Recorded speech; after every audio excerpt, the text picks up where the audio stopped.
Hey, how you guys doing? I'm here, woman of God, and it's devotion time. And I want to bring you guys with me as I read some scriptures. Blessings.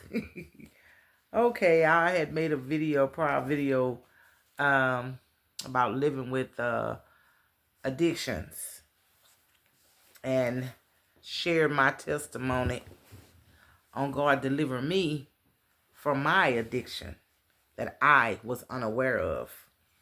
But I want to share something with you guys. Let's talk about temptation. Yeah, excuse me, I'm trying to get these verses together. Okay, we all know that Satan had tempted Jesus. We know that. And temptation is an attempt to get someone to do something wrong. It's a test of character. And I never want to drink by myself. I would invite others to indulge in drinking with me. Even if they said I'll come and just drink one beer and that's it. I'm thinking, yeah, right. I knew once they would drink that first beer, then it's on from now. Until they would be drunk too. It was always fun to see others drunk because we were ready to laugh and make fun of them, even video them and show it to them the next day. Who could stay sober the longest was the game. It would show who the champ was. And you can call it peer pressure or bullying. They would get mad and we would say, who held a gun to your head? Who made you drink? So, and that's ugly. Thinking now, it was just a game that we played, something that we just did as being drinkers. And tonight, I want to share some verses with you guys. 3 verses I want to share with you guys. And I ask you to pray over these verses. The first verse is Psalms 50:15. And it reminds us that God asks us to call on him in our times of trouble. He promised to deliver us from the darkness of our sinful decisions and forgive our transgressions. All we need to do is ask, and he will be there for us. Taking refuge in his loving embrace can be your greatest source of strength. And again, that is Psalms 50:15. Ooh, yeah, excuse me. And then Thessalonians 5:6-8. So then, let us not be like others who are asleep, but let us be awake and sober. For those who sleep, sleep at night. And those who get drunk at night. But since we belong to the day, let us be sober, putting on faith and love as a breastplate and the hope of salvation as a helmet. And what is the most powerful prayer for addiction? Dear God, may you dull the pain I feel with your eternal love. Lord, give me the strength to not be better than my enemies. May my heart be gentle, my mind still and open, my spirit remains unshackled, my awareness remains keen, and my conscience be clear. And it is so crucial, if you're really serious about being delivered, asking God to deliver you, we have to pray not just for one day. We have to pray. And there is freedom that comes through confessions, admitting to God and to trust Christian friends that you messed up. There's nothing wrong with that. Being open, honest. But confession and prayer will help you walk forward into healing. And that's James 5:16. Walking with Jesus in freedom takes time and requires people who can support us. Galatians 6:1-2. And, God gives us grace. Even for those that are drug users, grace means you have survived another day and are given the opportunity to put your life of addiction behind you and get clean. You woke up this morning because of God's grace and still have hope for a new life. And we just have to just trust in him, because we know dealing with and having to understand the 4 C's. That's craving, compulsion, control, and consequences. And we all know that all goes together with living with an addiction. Because God can definitely heal you, because he healed me. And prayer provides guidance. And substance abuse recovery, you let go of your old lifestyle, learn to change destructive thought patterns, and create a new life that supports health and happiness. Through prayer, you can directly connect with God and ask him for guidance and answers to your questions. And then for others like myself that are, want to try to help those that are dealing with this, even facing their demons with them, or just pointing out, being delivered myself, and have a strong desire to help others that may not know that they have an addiction. Like myself, I didn't know it was addiction. It's something I enjoy doing.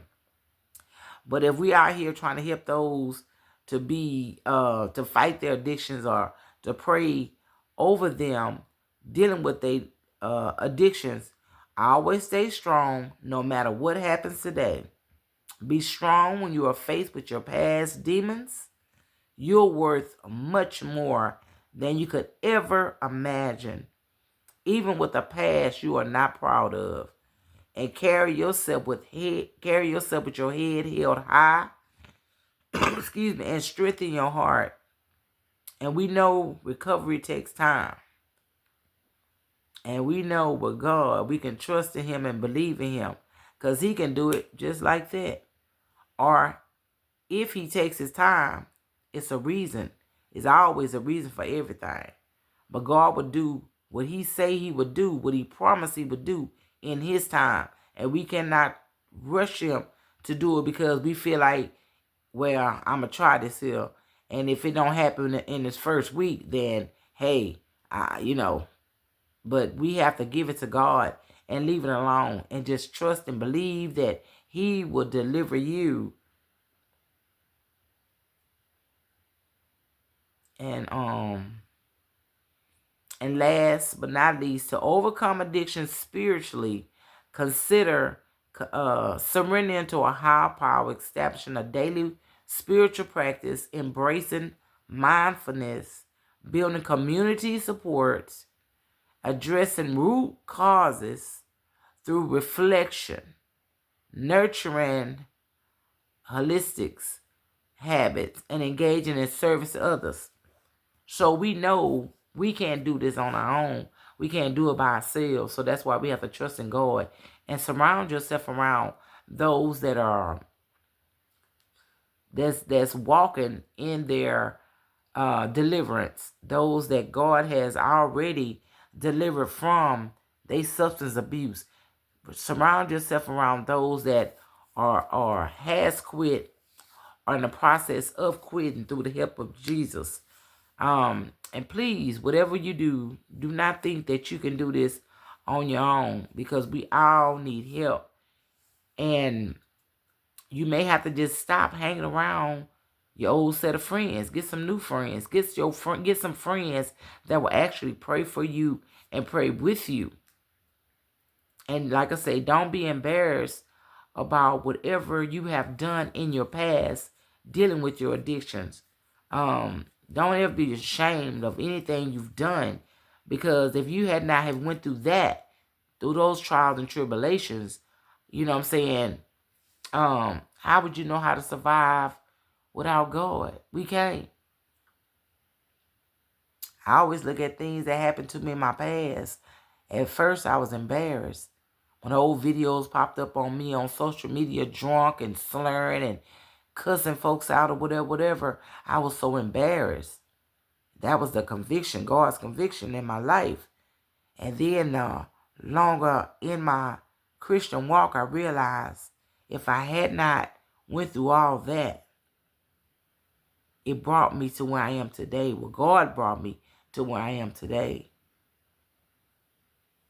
So just trust your even if it's your mate, your wife, or your husband going through this here, or one of your children or family members, just pray for them.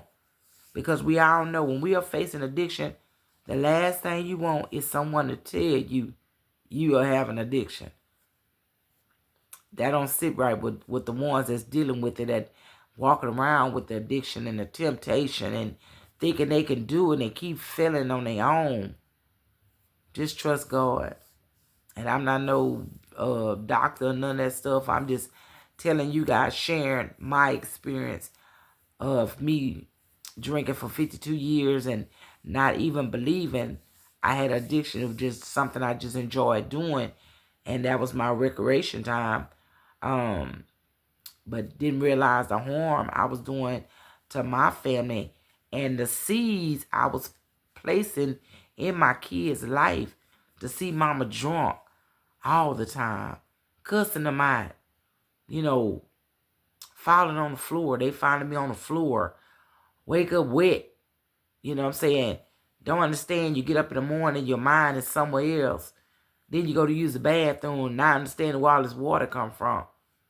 And you, of course, it wasn't from you, because, you know what I'm saying, you wouldn't do nothing like that there, because, we don't do that. Even for those that choose to drink and drive. And even, I say this here, you can't tell smart people what to do. So those that consider they drive better when they drunk, what sense that make? That don't even make no kind of sense. And if that's your mind frame, that just should show you how lost you are.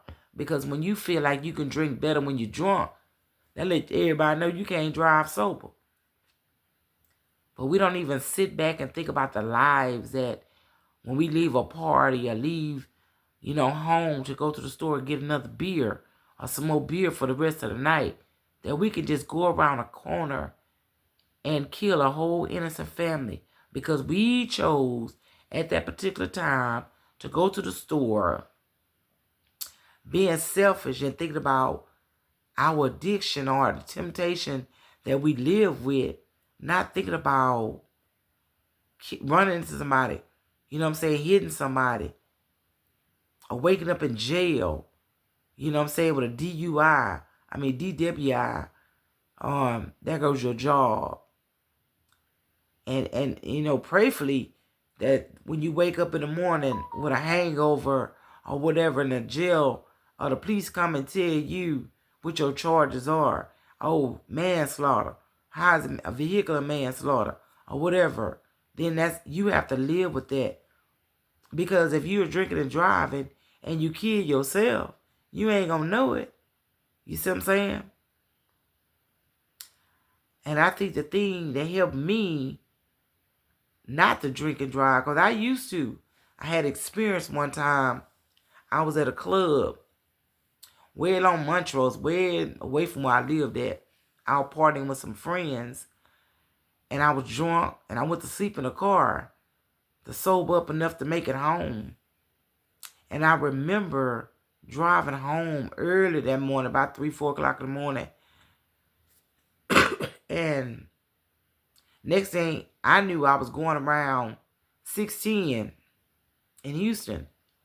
And I saw, like, when I looked down, like I said, that let you know I was going around a deep curve. And I had went too far over. And all I could see was the freeway beneath me. And I didn't remember anything else. And I know when I heard somebody beating on my window, it scared me. And I'm going to tell you how good God is. Because even though I didn't acknowledge him at that time, I was not walking holy when he saved me. Because when I looked to see where the noise was coming from, it was my dad at 4 o'clock that morning getting ready to go to work. And I was in my car asleep, but the car was still on. And when he hit the window, it started me, and I jumped. And when I jumped, my foot came off the brake for some kind of reason. I don't know how my foot was on the brake. But when my foot came off the brake, my car flew up on a tree, messed my car all up or whatever. And the look my dad had on his face, oh, it hurt me. And he was like, how did you get home? He was yelling at me. And I'm like, mind you, my mind wouldn't even, I'm not even understand what's going on. It was like I was having a out-of-body experience because I saw him fussing at me. And my dad was so loving and kind. He didn't do that hollering at us or whatever. To see how he was so disappointed in me. And he was like, how did you get home? And I'm thinking to myself, home? And I'm looking around as reality started to come back. And I'm looking inside my car. And I look in my back seat. Nobody was in the car but me. And even without even thinking, I say, God must have drove me home. Because I don't even remember how I got home. So just to let you know how when your mind is not right, we do things that sometimes we're not fortunate enough to learn that lesson after the fact. Because sometimes we don't get a do-over. And I just thank God I never took anyone's life, drinking and driving. And it scared me so bad from that point.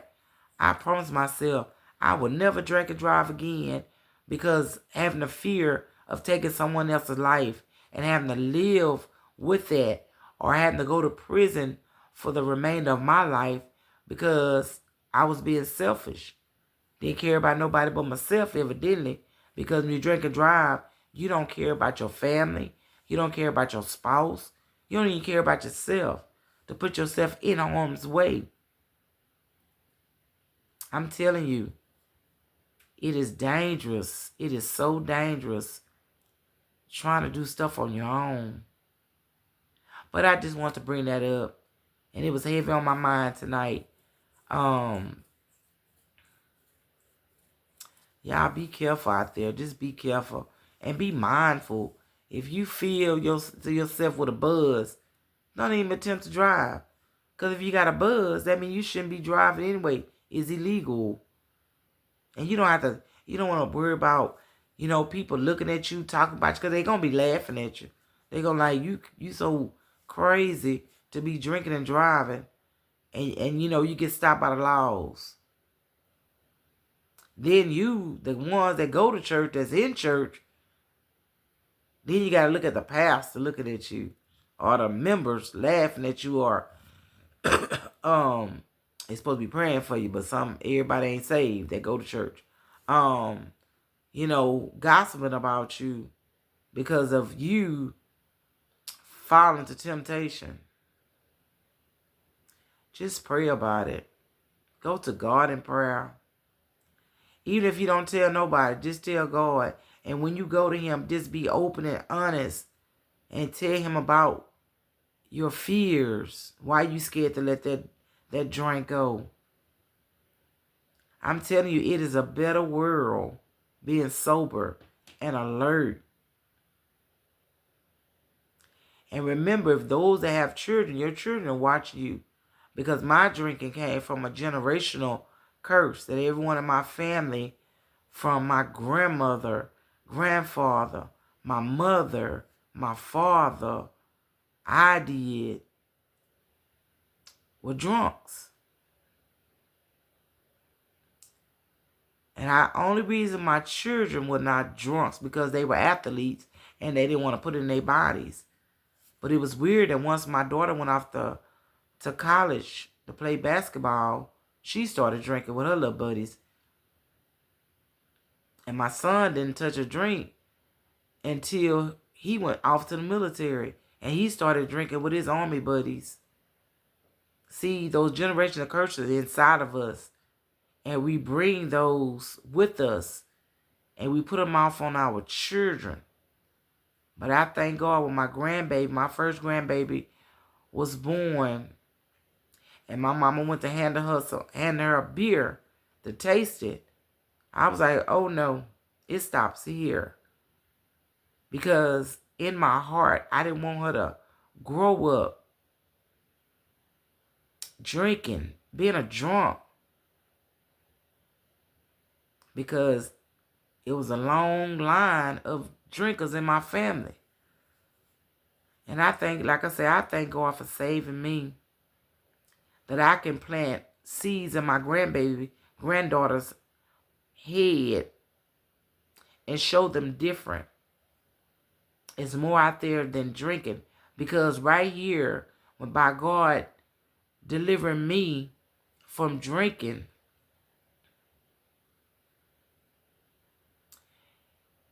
we stopping that generational curse. You know what I'm saying? And I pray for my family members, my friends, neighbors, you know, the guys at the store, the women, you know, that's homeless, that's dealing with these addiction problems.